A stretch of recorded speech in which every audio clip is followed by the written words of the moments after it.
नमस्कार दोस्तों, गेहूं की बिजाई का सीजन है और डीएपी की मारामारी है। जी हां, किसान गेहूं के साथ डीएपी बोना चाहते हैं, लेकिन डीएपी की कमी के कारण उन्हें घंटों लाइन में लगना पड़ रहा है।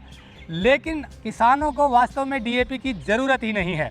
ये मेरा नहीं कहना, ये कहना है doctor Y V Singh ji का। Doctor Y V Singh III Pusa में प्रधान वैज्ञानिक हैं और इन्हीं से जानेंगे कि किसानों के पास डीएपी का बेहतरीन विकल्प क्या है, जो सस्ता भी है और डीएपी से कहीं ज़्यादा अच्छा भी है। डॉक्टर साहब की पूरी बात ज़रूर सुनिए, क्योंकि डीएपी को अगर आपने छोड़कर दूसरी चीज़ें डाली तो आपकी ज़मीन सुधरेगी, खर्चा कम होगा और पैदावार भी बढ़ेगी। तो चलिए शुरू करते हैं। टेक्निकल फार्मिंग चैनल को सब्सक्राइब करें और बेल आइकन भी दबाएं ताकि आगे आने वाले वीडियो की नोटिफिकेशन आपको मिलती रहे। डॉक्टर साहब नमस्कार। नमस्कार। डॉक्टर साहब, आपने बताया कि डीएपी की वास्तव में ज़रूरत नहीं, उसके बहुत से विकल्प हैं। हाँ। तो किसानों को बताइए, क्योंकि डीएपी वैसे ही महंगा पड़ रहा है और है भी नहीं, तो क्या विकल्प हैं दर्शकों को बताइए। आज के समय में निस्संदेह डीएपी सबसे ज़्यादा एक तरह से पॉपुलर फर्टिलाइज़र है, मगर किसानों में एक तरह से ये भ्रांति है।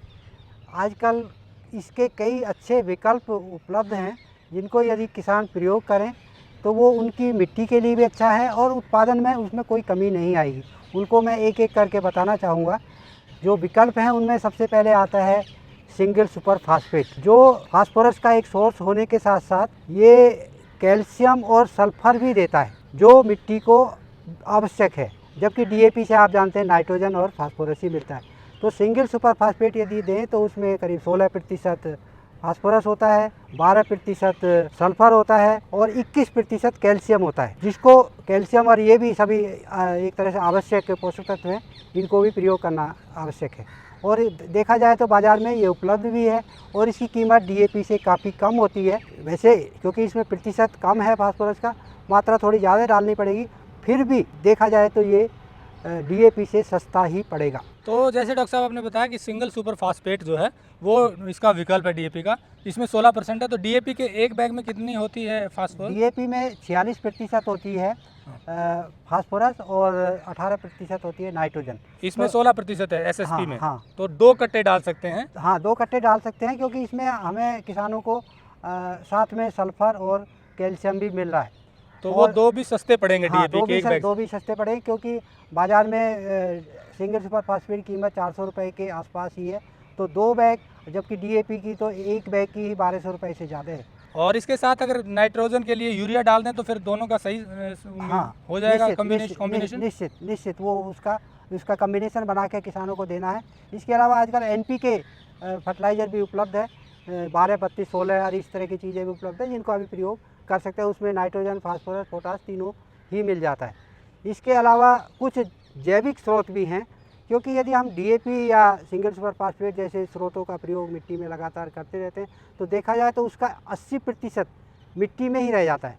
तो उसको उपलब्ध कराने के लिए हमारे पास जीवाणु खाद हैं, जिनका प्रयोग किसान कर सकते हैं और वो बहुत ही सस्ते स्रोत हैं। उसके लिए 2 स्रोत किसानों के पास उपलब्ध हैं। एक है फास्फेट सोलुबलाइजिंग बैक्टीरिया या पीएसबी के नाम से उसको जानते हैं। वो क्या करता है, मिट्टी में पड़े हुए फास्फोरस को घुलनशील अवस्था में बदल देता है और वो मिट्टी में पड़ा हुआ फास्फोरस पौधों को उपलब्ध हो जाता है।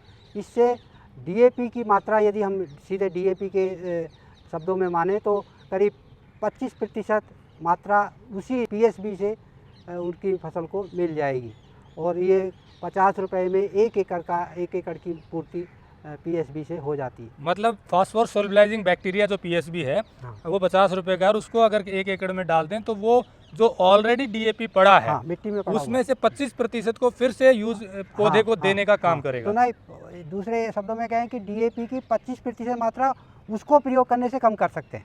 ओके, मतलब 25% को रिप्लेस कर देगा पीएसबी बैक्टीरिया। और आप बता रहे थे कुछ और? इसके अलावा दूसरा है स्रोत है माइकोराइजा या वैम के नाम से भी जानते हैं। ये एक तरह का फफूंद होता है, मिट्टी में डालते हैं इसको प्रयोग करते समय, तो ये मिट्टी में पड़े हुए फास्फोरस को इकट्ठा करके पौधों को दे देता है। ये भी वही 25% के आसपास फास्फोरस की उपलब्धता को पूरा कर देता है।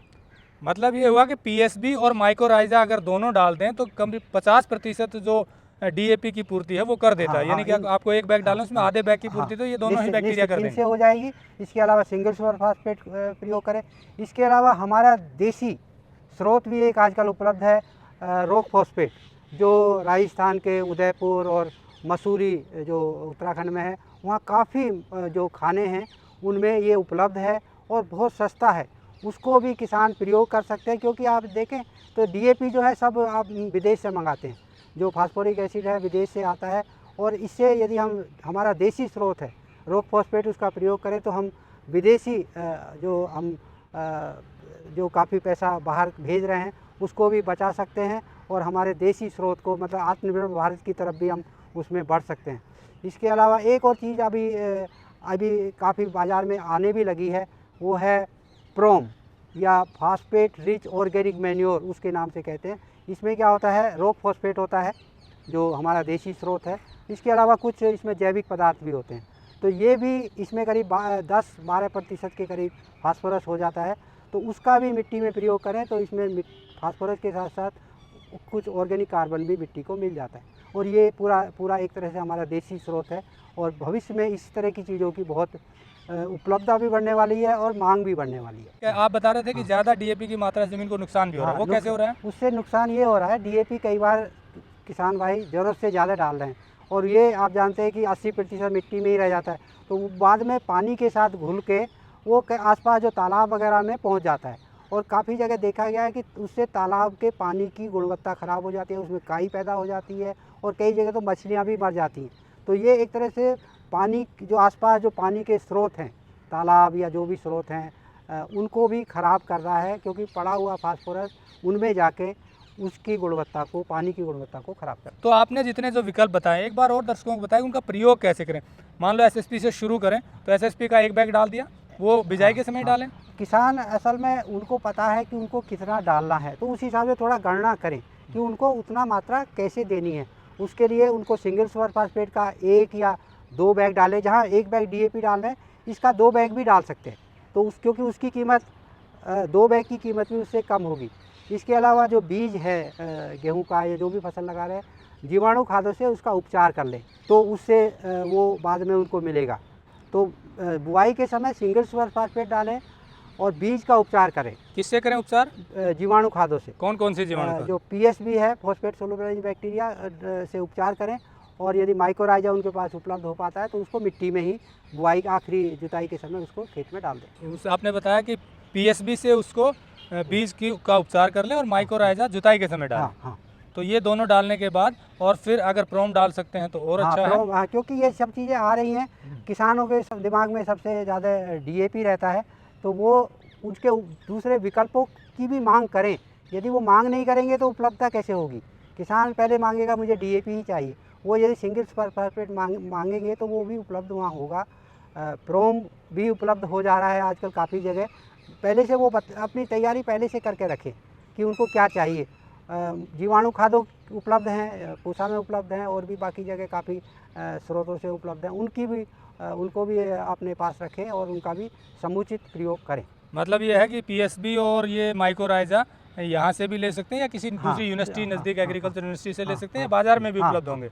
एक और सवाल आता है डॉक्टर साहब, क्योंकि DAP डाल रहे हैं, वो प्रूव्ड है किसानों को कि ये डालेंगे तो पैदावार नहीं कम होगी, लेकिन जो ये विकल्प बताए नई चीज़ पर जाने में थोड़ा सा हिचकिचाता है किसान, तो क्या इनसे पैदावार वास्तव में उतनी रहेगी या बढ़ेगी या कम होने की गुंजाइश तो नहीं है? पैदावार बिल्कुल भी कम नहीं होगी और ज़्यादा ही होगी, क्योंकि हमें मिट्टी का समुचित पोषण करना है। DAP से वो समुचित पोषण नहीं हो रहा। यदि जैसे आप सिंगल सुपर फास्फेट, माइकोराइजा और ये जीवाणु खाद इनका प्रयोग करेंगे तो मिट्टी का समुचित पोषण होगा और मिट्टी की गुणवत्ता सुधरेगी, मिट्टी का स्वास्थ्य सुधरेगा, और हमारे पौधों को जो पोषक तत्व चाहिए वो बेहतर मात्रा में वो पौधों को उपलब्ध होंगे, और पौधा ज़्यादा मजबूत होगा, ज़्यादा स्वस्थ होगा, और उत्पादन निश्चित रूप से ज़्यादा होगा। तो दोस्तों, जैसा डॉक्टर साहब ने बताया कि DAP के बहुत सारे विकल्प हैं, और ये सारे विकल्प मिलकर भी DAP से सस्ते पड़ते हैं। और दूसरी बात, इनमें ज़मीन को पूरा पोषण मिलता है, यानी कि DAP से सिर्फ फास्फोरस और नाइट्रोजन मिलता है, जबकि SSP से, PSB से, माइकोराइजा से और रॉक फास्फेट, ये सब चीज़ें और प्रोम, ये सब चीज़ें डालेंगे तो ज़मीन का समुचित पोषण होगा, उसकी उपजाऊ ताकत बढ़ेगी और पैदावार शर्तियाँ बढ़ेगी। तो इसलिए डीएपी के पीछे हाथ धोकर ना पड़ें, बल्कि उसके विकल्प की तलाश करें। हो सकता है शुरू में थोड़ा संकोच हो, लेकिन हर चीज़ की शुरुआत करनी पड़ती है और जो किसान पहले करता है वही फ़ायदे में रहता है। तो हमारी कोशिश यही है कि किसानों की आय बढ़े, उनकी पैदावार बढ़े, उनका खर्चा कम हो, ताकि उन्हें लाभ हो। नमस्कार, जय हिंद। अगर आपको यह वीडियो पसंद आया है तो ज्यादा से ज्यादा लाइक और शेयर जरूर करें। साथ ही चैनल को सब्सक्राइब करना ना भूलें।